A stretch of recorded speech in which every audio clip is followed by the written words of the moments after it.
આ બધાના અંતે કૈલાસ તો આવવો જોઈએ ને. આ બધા કૈલાસમાં આવતા કેમ નથી? મહાદેવજી કે જો હવે એને હું તમને સમજાવી નહીં શકું, તમને પ્રત્યક્ષ દર્શન કરાવીશ. આજ ભાગે ભોલેનાથના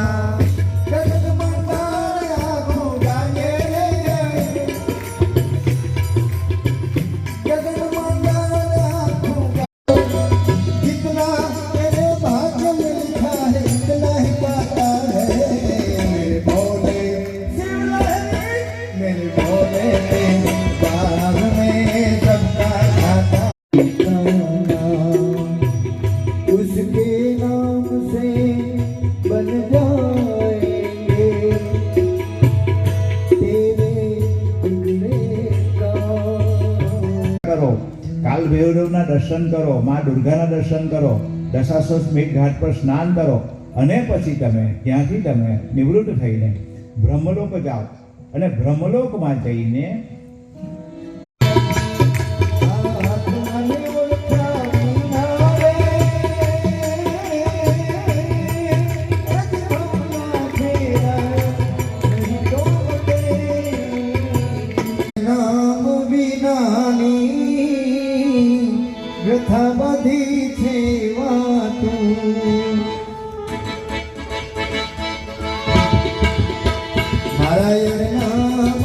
પણ આ જ વાત KEM હોસ્પિટલના ડીન મનુભાઈ કોઠારીએ કહી આજથી 20-25 વર્ષ પહેલા.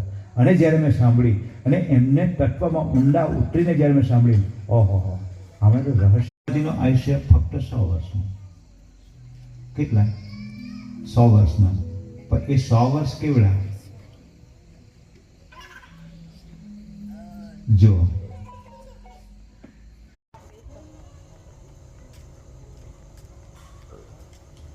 હવે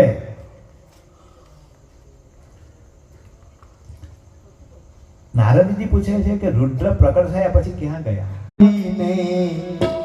મોટો થયા પછી